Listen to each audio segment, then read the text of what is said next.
Good morning. Good morning. Welcome to the Science of Mind here at CSLDallas. I'm Dr. Petra, and I'm happy that you're with us, whether you're online or here in the room. It's really great to be continuing on for the I don't know how manyth week in this subchapter of this big chapter, because it's so brilliant. But before we start, let's say hello to Cecilia Williams and her new art. We have new art here on the walls for us, and we're super excited. This is the first time Cecilia has had an art show with us.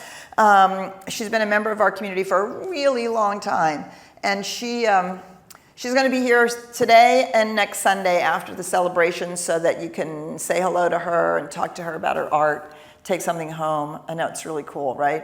It's really different, and it's little. You know, sometimes all these big art pieces are so big, I think, wait, I don't have any more wall space left. But this, you can tuck into a beautiful little place where you just need something. So anyway, Cecilia Williams, shout out to you, Cecilia. Fabulous, fabulous stuff. Okay, so we're on page 115. We're kind of in the middle of that big first full paragraph. Last week we talked about how there is in this aspect of the infinite reality, which is duplicated within us, that is we call it the soul, we call it subjective mind, universally we call it universal subjective mind, all the same thing, and it's the place where it's one of the things that's interesting about it. It's the place where memory is housed. And of course, our memories become the filters through which we engage with life. And those memories turn into beliefs. They turn into a way of understanding the universe. And so that's then the filter system through which we look at the world, through which we make decisions, all of those kinds of things, have expectations. And we talked about how that's true for the individual, and especially why it's so important to move beyond our trauma, to stop feeling ourselves to be victims, whatever it is that we have become subconscious patterns. And so now we're talking about, so this is the true of the individual life. These memories as a whole constitute the subjective tendency of the individual life. And where we ended was this tendency can be changed through constant effort and a determined persistency of purpose. Now, because we're all one, and because we're talking about one mind, one universal subjective mind, one universal consciousness, for an updated word, right? Remember, consciousness is a more accurate word in our understanding today than actually mind. Mind is too small of a word now. The soul life of all people merges more or less, and this creates the soul life of the race. And by race, anytime you see race in the science of mind, Ernest Holmes is talking about the human race, humanity. So you could just replace the word race with humanity. That's what he's talking about. The soul life of all people merges more or less, and this creates the soul of humanity. The collective subjectivity of all, there's the word, of all humanity, called by some the collective unconscious. And of course we know that that's Carl Jung. He's talking about Carl Jung, talking about the collective unconscious. Contains the record of all human events that have ever transpired. So when you talk about Edgar Cayce's work, right, or people who are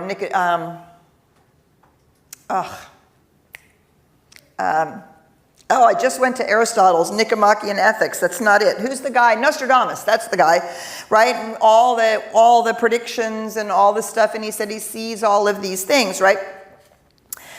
This is the idea that there is the ability to not only access our own subjective, subconscious tendencies, patterns, begin to see and understand them, but the ability to access this record of all human events that have ever transpired. And we are all more or less subject to this collective thought, since it acts as a powerful human race suggestion.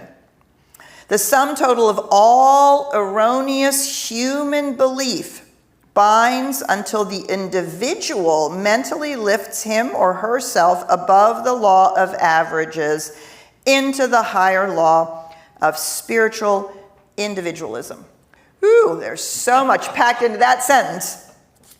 Okay, subject to the powerful race suggestion, not dictate as in unalterable, but the suggestion of how life is. So one of the things that we constantly have to remember is that humanity began with primarily biological tendencies, right? And we have the first brain that was grown was the reptilian brain. Is it safe? Is it not? Do I have enough food? Do I not? Do I have to protect myself or the people that I'm a part of the tribe or not, right? It's all about survival. The second brain that was then developed after that is the limbic brain. And the limbic brain is all about belonging, connection, relationships. It's where our needs and wants and values and all of that began to develop. And as these various levels of the brain developed over millions of years, right, each time a higher level of consciousness was achieved.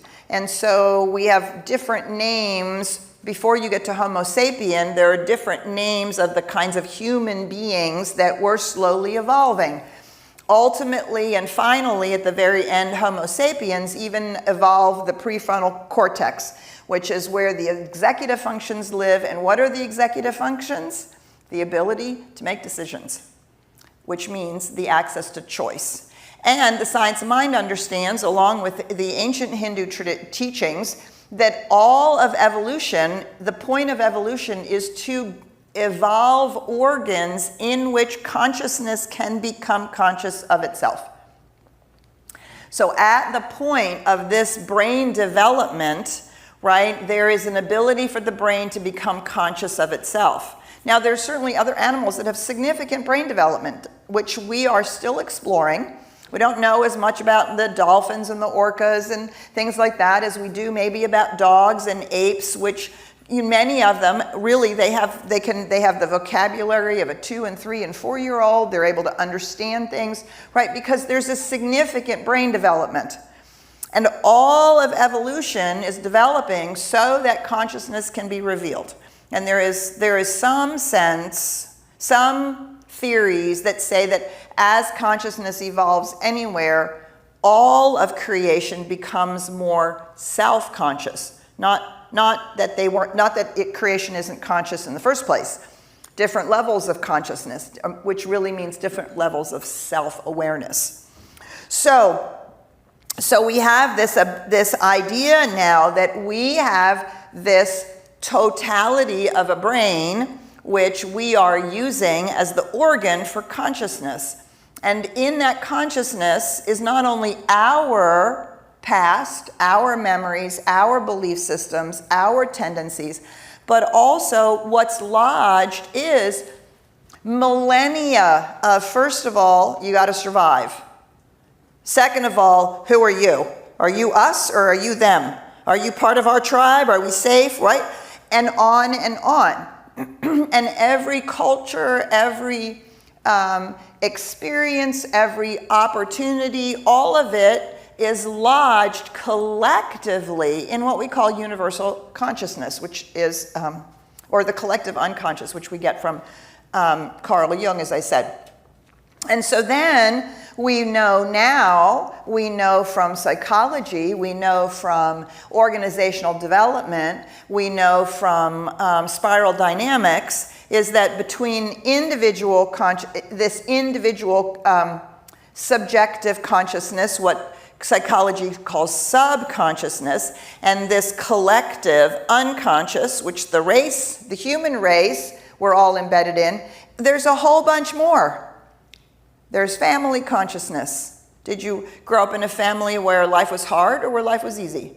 Did you grow up in a family, let's say you grew up in a family whose grandparents were from the Depression era. Did that consciousness filter down, right? So you have family consciousness. Then you have group consciousness, community consciousness, whether it's the community of the church you belong to or the community of the friends that you belong to. Then there's the office, the culture of the consciousness, we call it the culture of the workplace.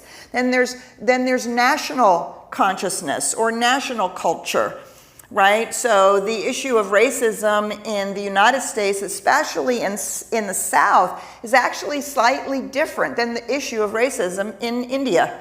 India, it's a whole caste system, which is, it's based on that othering of people, but because of the experience, right, it's held differently in the memory of the nation and how that's now playing out.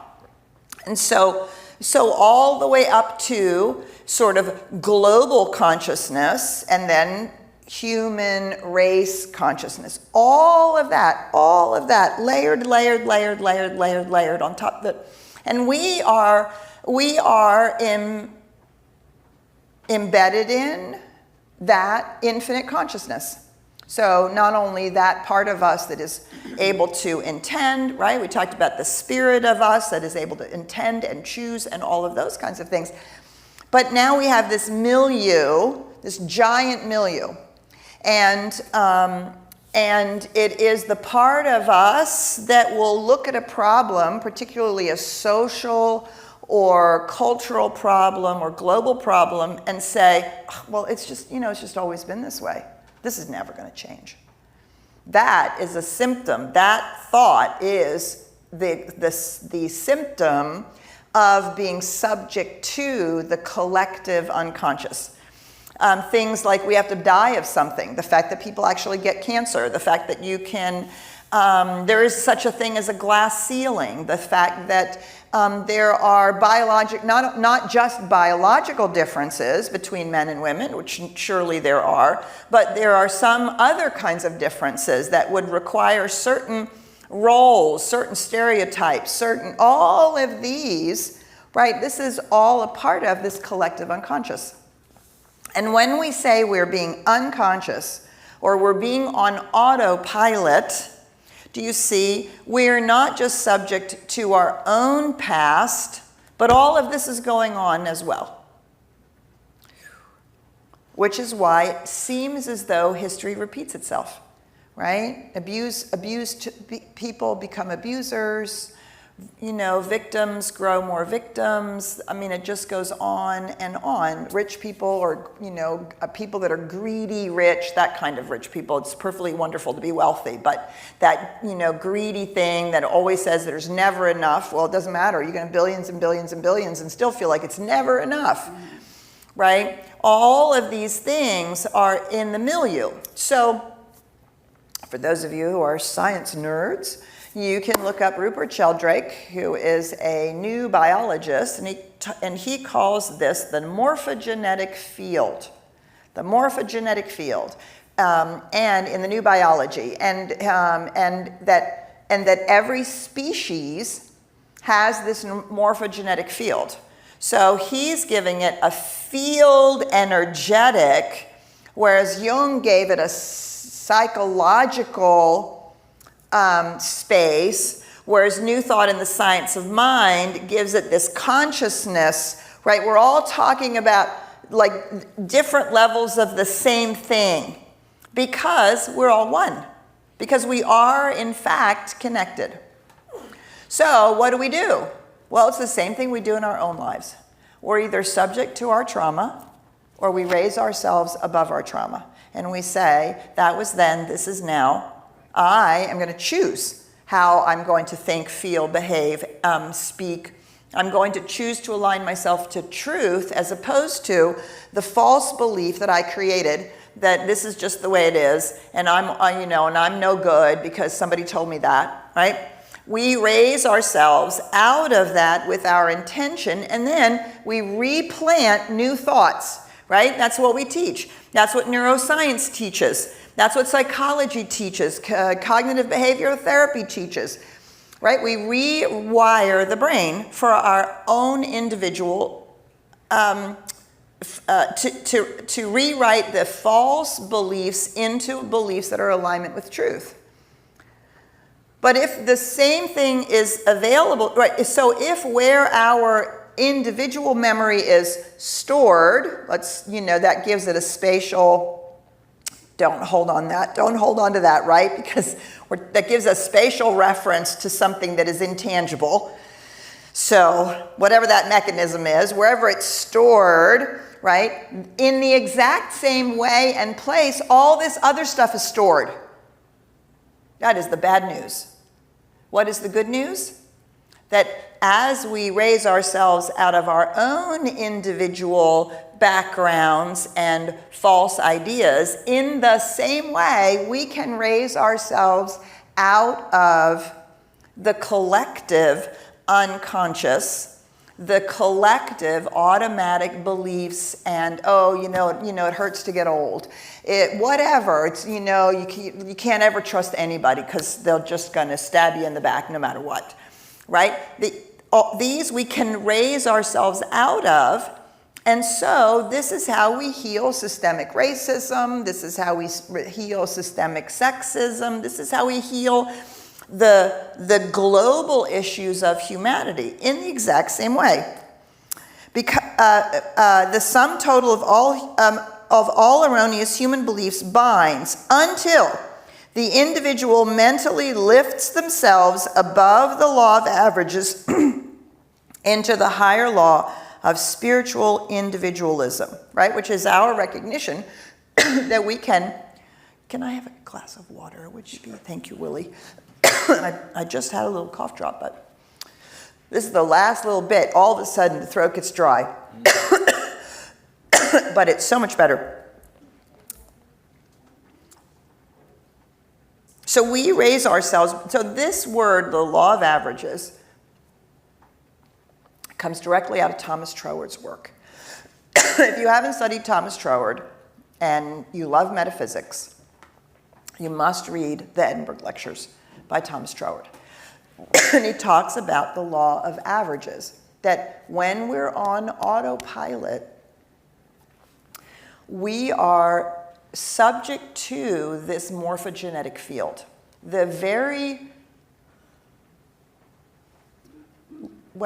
He uses the term laws. Thank you. Thank you.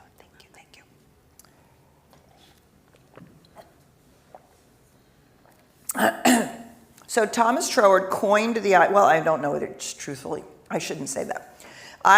We learn about it in New Thought. We learn about the idea of the law of averages from Thomas Troward's work. And what the law of averages says is nature itself does not care about the individual. It only cares about the survival of the species. So it only cares about the fact that enough of whatever the species is, enough of it reproduces so that the species can carry on. This is the law of averages. And so it's not about any particular individual. And when we are not paying attention, when we're on autopilot, we too are subject to the law of averages. So you might have had a car accident because you needed to learn to pay attention. You might have had a car accident simply because X number of people have car accidents and you weren't really paying attention. You were just on autopilot, period. And so now you're just a statistic. Do you see the difference? Not everything is necessarily meaningful because you created it, because you needed a lesson. Sometimes we're just on autopilot and stuff happens. And so X number of people are going to get diseases, X number of people are going to have a car accident, right? That's what all insurance is built on, the statistics. And there's no interest in the individual. And so I learned this example. I'm sure I've used this example before in here. I've learned this example. This is how it was said to me. 500,000 salmon eggs are laid so that one salmon can make it all the way back up the creek to spawn and have the eggs fertilized to keep the salmon flowing. And those 500,000 eggs, right, they fed the frogs and the amphibians and the birds, and then they fed the fish as they got to be fingerlings, and then they fed the bigger fish, and then they fed the seals and the orcas. So all along the way, that does, and life in its generic desire to be for life does not care for which individual egg makes it. Just that an egg makes it back as a fish. Do you see what I'm saying? And so that's called the law of averages. And it is the picturing, the playing out of the species simply trying to survive based on not just biological instinct, but everything else that's held in this collective unconscious. However, there is the higher law of spiritual individualism. We raise ourselves to a higher level of consciousness, and what do we say? No, I'm not subject to the economy. I don't care what people are saying about the economy. I get a job. No, I don't care what people say. You can't find anybody to be in a relationship with, and all those dating apps suck, and why do you even bother? No. I'm not subject to the law of averages. I raise myself above that. I attract to myself the perfect mate. I know exactly where to go to find that person. Do you see what I'm saying? Right? That's our spiritual work that we do. Whether it's about money, love, peace, or success, or contribution, whatever it is. We set ourselves outside of the statistics, and we say, we get a diagnosis, and no. That is not my truth. When we say that, we are raising ourselves out of the law of averages, and we are raising ourselves into a higher level of consciousness, which is the consciousness of spiritual individualization, which says we can now use the laws for the well-being of an individual, right? Because life doesn't care about the individual, right? And some people will say this is fundamentally the message of the teachings of Jesus. Whereas before that, before the teachings of Jesus, it was really about the continuation of the group. It was always about the continuation of the group, whereas Jesus healed individual people and is supposed to have raised individual from the dead, and is right all these different things. And love your neighbor as yourself is considered a statement. It's not just about the group, it's now about you too, you as an individual. Okay, so then we go to the next step, where now, not just the individual for the individual, but do you see, this is what we're doing with our global vision, is recognizing that as individuals, we can shift the race consciousness, the consciousness of the human race, in the same way that we shift our own. Because we are raising ourselves into that place of spiritual individualization. Well, he uses the word individualism, that's fine. And so we recognize that we are impacting universal subjective mind when we are changing our own subjective mind. So we can not only rewrite our own wiring, we can rewrite the wiring of the race, of the human race. I really want you to understand this, because we're doing our work in consciousness. And so when we do our work for social justice, for sustainability, for democracy, for all the things that we think are important, because we're working for a world that not just works for me, but actually works for all, which includes not only all people, but the planet itself. Do you see, we can now shift, we can be as intentional shifting the consciousness of that universal subjective consciousness that we're all a part of, in the same way as we do our own. Rather than going away and say, well, I'm just not going to deal with it because I'm not going to let it affect me. Do you see? That's one way that we can take this spirituality up. But there's another way that says, no, I am going to be intentional. And of course we know, just like in our own lives, we have to not only do our intentional work, we then have to move our feet, Well, the same thing is true for the collective, right? We just move our feet differently. We move our feet differently because we're starting from a different place and we're expecting a different outcome. This is what it means to raise ourselves above the law of averages. And this is what it means when people say you got to become conscious, you got to get out of autopilot. You got to start paying attention to how this is unfolding and where you're moving in it, what your expectations are, or do you just drift along with, well, this is, this is just the way it is. Oh, there they go again. It's never going to be any different. Well, that's true. If we continue to believe it's never going to be any different, then it's never going to be any different, right? Whether it's for us individually or for the collective. So this idea that memory is part of how this constant unfolding of belief systems, it's because it's held in the memory of consciousness. And we're able and capable of shifting that.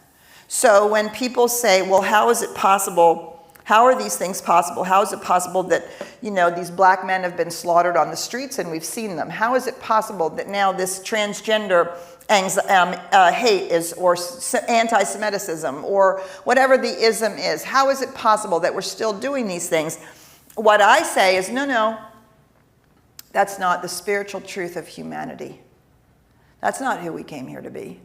We came here to wake up to the truth that we are love made manifest. This is all out of human ignorance.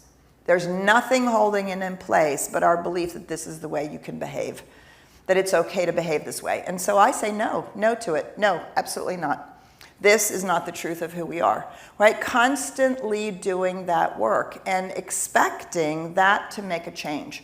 And the more, of course, the more of us do that work and the more we expect to make that change and then move in the world out of it, just like we do in our own lives, towards that which we hope to manifest, seek to experience, right? That consciousness must shift. And when consciousness changes, everything begins to change. All right, so we're going to stop there. So we've gone from the individual to the collective, and to see how that it not only impacts us, but we impact it. So we're going to stop and see what is rolling around in your brain today out of all of that. What question do you have? What thought does it bring to your mind? And where do you take it in your own life?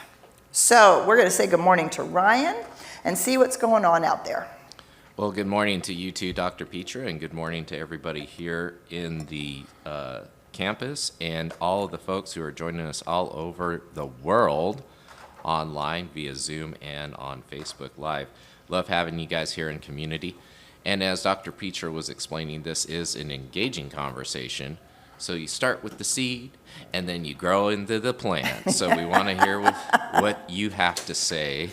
And there's a couple ways to do that. For the folks I'm waving my hand to here on the campus, you guys are on camera. For the folks I'm waving to over here, you won't be on camera. So if you choose to not be on camera but participate, you can just move over here.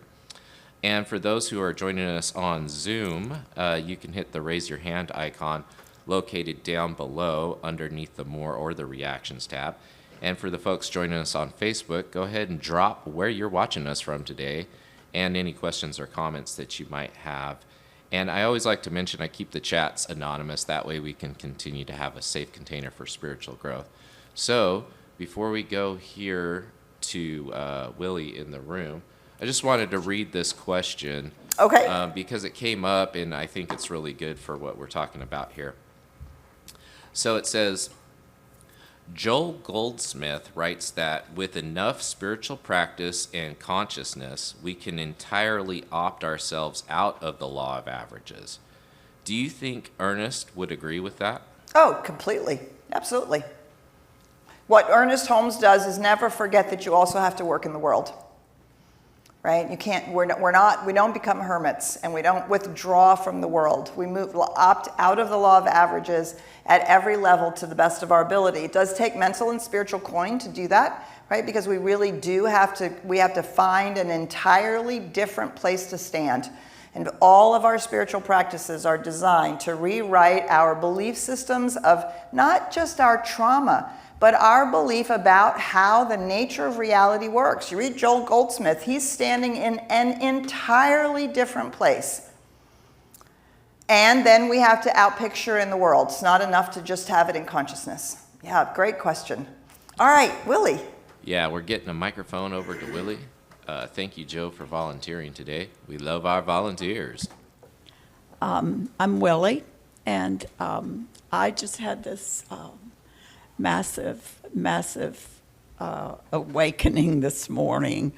3 weeks ago, I was diagnosed with shingles. Now, there's no doubt when you have shingles. There's no doubt. And so I have been going through the most incredible stress and pain for the last 3 weeks.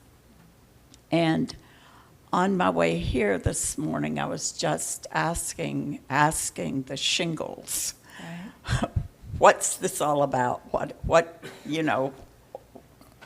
am I doing here? And I realized that it was all about not being able to speak up for myself, not being able to control the atmosphere around me, allowing other people to control the space that I'm standing in, and feeling like I can't speak my truth, feeling stifled, and I just realized that I have to start choosing who I hang around with better, and start speaking up for myself. I don't have to allow people to put their negative opinions into my space and just leave them there for me to deal with all day. Right. And because it's just taught me so much, and I'm a real pay attention person. Yes. Always have been, but it's taught me so much more about paying attention, because when someone starts to say something that I disagree with, or that in some way is causing me a negative experience, I can literally feel the stress start to rise in my body. Yes, and what does it do? It gets under your skin, doesn't it? Oh my God. It's right, like, and it sits there. I told the doctor, it feels like ants are attacking my back. Yes. They're just attacking my whole back. Yes, right. Because we store all of that then in our bodies. Oh my God, it was just such an awakening. Beautiful. To realize that it's just all about being stifled my whole life. Yes, right. And learning to speak up. And I have had a friend a long time ago. She would say, well, they can just get clad again in the same pants they got mad in. Well, I say those things, but but you have to do part them. of me That's right. is not believing it. Right. You have to be able to, you have to do it.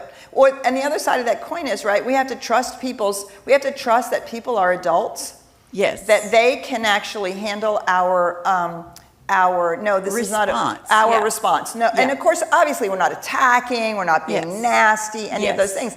But we can say, I disagree. I would prefer we didn't have that conversation. I don't really want to get into it because I see it very differently than you. Not because I don't want to offend you, not because I want to avoid it. Right. But I see it very differently from you. And unless we're going to have a real inquiry conversation, I don't want to do it. Right? Yeah. We all get to say that. I had this one particular experience with this one particular client, a client who I love and respect so much. She is so smart.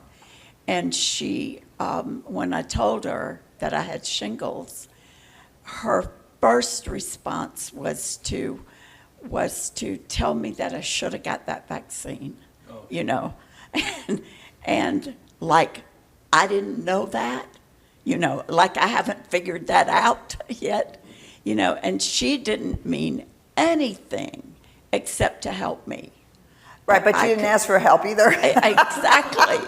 And all of a sudden, I had to literally, because I have this heart issue and this blood pressure issue, I had this like vicious cycle going on in my body. And so I literally had to say, you're going to have to let me stop and take a nitroglycerin, because if you don't, I'm going to have a heart attack.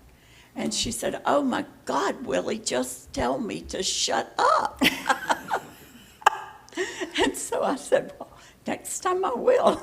Right, right. But, you know, that was just so amazing. Yes, yes. And it's so important to listen and pay attention to ourselves. I know. Right? Because otherwise it does escalate. And then we get the universal 2x4. You're not listening. You're not listening to what you need. Yeah, this was definitely I'm so sorry. a universal 2x4. But that's really lovely that you said, okay, what is this about? Yeah. Right? And it's so valuable. Please don't ever, ever, ever ask yourself, why did I create this? No, no, no. It's not about blame or shame or even necessarily, quote unquote, taking responsibility. Something has erupted. There's a message. So what we want to ask is, what's the message? Yeah. That is really the only appropriate question, and it's a powerful one. Mm-hmm. Good for you. Thanks for sharing that, Willie. Thank you. And I'm glad you're here and feeling better. Yes. Yay. Well, I'm better. Good, Yes. good. All right, Ryan. Yeah, I have another question that came into the chat. And so they were wondering a little bit more about the phrase, treat and move your feet. Can you elaborate on what that actually means? Yes, I love that phrase. I love it so much. So like in all things, science of mind and new thought resolves itself into a paradox. We want it to be either or. Either we're going to sit and hold consciousness and do our treatment and somehow magically everything's going to be different, or we're going to make it happen. We're going to get out there, we're going to do the thing, and we're going to make it happen. So, no, the answer is actually we're doing both. Maybe we're moving in the world, but maybe what we're doing is moving in the world differently. So, when I've not done my spiritual work and I am seeking to move in a direction about something, I can become anxious, fearful, wonder if I'm doing the right thing. Am I doing it the right way? I worry about what I'm going to say. I worry about how it's going to come out. I try to make a plan. I try to scheme and think, okay, and I'm going to do this and this and this, and I'm going to... And when I do my spiritual work, right, when we do our spiritual mind treatment, we are seeing ourselves at the end result in some form or fashion. It can be very specific. It can be very general. But we see ourselves having moved in a certain direction or accepted a certain experience. Treat and move your feet means that because I've done the spiritual work, I can now move my feet in the world with complete confidence that every single thing I'm doing is in service to moving in that direction or to moving toward that experience, that thing, to opening whatever doors I need to open. Do you see? I move in the world completely differently. Science of mind does not say go live in your spiritual consciousness just withdrawn from the world. No, as we said a few weeks ago, we're here to enjoy it. This is the way in which spirit is individualizing itself to enjoy expression. So when we withdraw or we don't move our feet, we're not participating. So the move your feet is participate, but participate not from the things that are being held in our subconscious subjective mind or being held in the collective of humanity. Oh, you can't do that, you're a girl. Whatever it is, right? We're now moving with confidence because we've done the causal work, because we've stood in causal reality. Now, sometimes we can do these things, we can do our work and then move in the world back and forth, and we feel really confident. Sometimes I notice the thing that I'm dealing with feels like it needs a lot of my attention. So that's when I go to a spiritual coach and I say, you do the treatment. And I literally give the spiritual work to that person. And because I know they're doing the spiritual work, I can work in confidence moving. I can, plan a whole move of a space and try to figure out what do we do when and how. And it's a pretty elaborate thing we're going through right here at CSLDallas. It's got a lot of timing involved. Then the timing changes, and then that impacts things, right? But to hold that effortlessly, to hold that openly, to hold that just knowing that we're in the flow, knowing that each new decision is exactly the right one, all of that's effortless because the spiritual work is being done, not just by myself, but by our core council, by our spiritual coaches. Everybody's holding that spiritual work so that as a community, we can move in the world with confidence, without fear, with complete trust that everything is moving forward and it absolutely unfolds towards that good. Now, that doesn't mean I ever say it unfolds the way it should. There's no should in this. There's no path that I'm trying to follow. The path is actually being made as we put our feet out in, right? Which is why Thomas Troward says you can't make a mistake. You can't. So you decide to go this way and your path goes this way. Well, if whatever you're aiming for is over there, then the law just has to figure out how to get you from there to there. There's no, oh, you're on the wrong path. Oh my God, what are you doing? There's no judgment about it, right? Then we can move in confidence. And when a door closes, or we realize, oh wait, this isn't getting me the way I wanted to go. I'm going to turn around and look for something else. We don't collapse and go, oh, it's not working. Oh, maybe I wasn't meant to go this way. No, that was just you tried something and that wasn't the way, or that wasn't the easiest way, or what. So we continue to move in the world with complete confidence because the spiritual work that we've done, the spiritual mind treatments and the affirmations and whatever spiritual work we've done has so cemented in the end result that is and they call this faith, right? That's what they call faith. You do your spiritual work and then you have faith. I prefer the word trust. I have a little baggage around the word faith. So, right? So I prefer the word trust, to walk in trust. That it is actually going to unfold however it unfolds, and regardless of how it unfolds, the end result is assured. Do you see? So now I don't hyperventilate. I only wake up at 3 o'clock in the morning when I'm playing the timeline game. Which part should we do first? Should we do that first? I don't know. Oh, no, we need to do this first. Oh, there's a whole row. And then I have to go, wait, I can't figure this out. I let it cook back here. I'll let it cook back here. And eventually it reveals itself to me, right? But all of that is done in complete trust because the spiritual work has been done. Do you see? Treat and move your feet.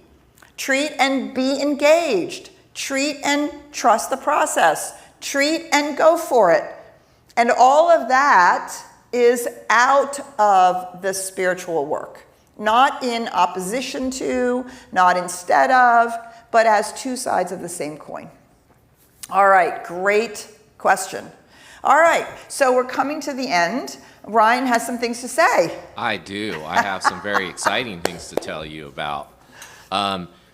For everybody that's here, you can come in person this upcoming Friday. We're going to be having a wonderful talent showcase that's going to be all of our community members get together. It's called the Mystic Note Cafe. It's free. It's fun. There'll be, some light snacks, some refreshments, so please come out and enjoy it. And also, I just want to mention that there's a course that's going to be coming up that talks a lot about what we're talking about here today. It's going to be hosted online. It's an online-only course with Christine Volkmer, and it's called The Law of Mental Equivalence. So the Law of Mental Equivalence is, and I'll pass it to Petra. The law of mental equivalence is the spiritual work of making the space and consciousness equal to the type of experience you want to have. So that as you're moving toward that experience, the space and consciousness is already created.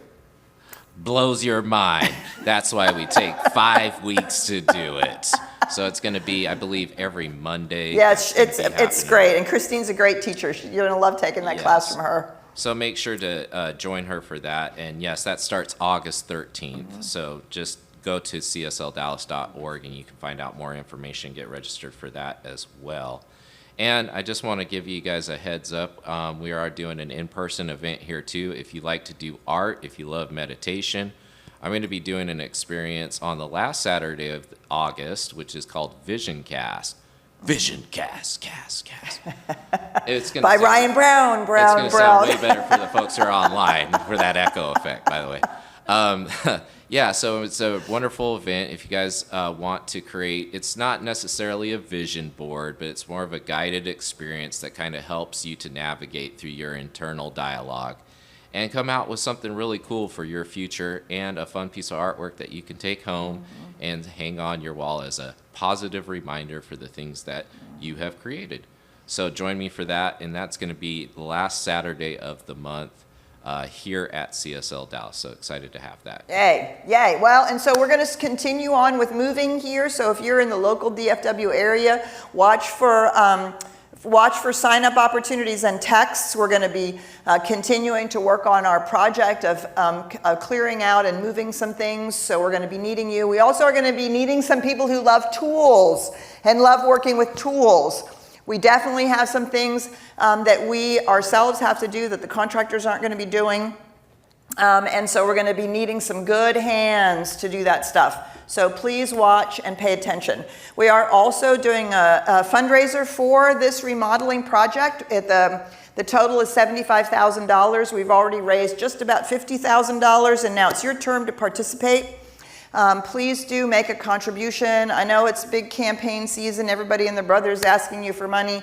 And so please remember CSL Dallas. As we're doing this work, we are 2/3 of the way to fully funding this without having to go into our reserves. That's really the goal, to do it. So you just go to csldallas.com/give or click the donate button and go down to the building fund drop-down menu. And if you're coming in, if you're close to DF, if you're close here and you're coming in for the celebration, there's some cool stuff coming out that came out of our kitchen that is also available for a small donation to the building fund. There's a boatload of cut crystal, and it's still only half. We kept half, and it's beautiful. There's some beautiful things.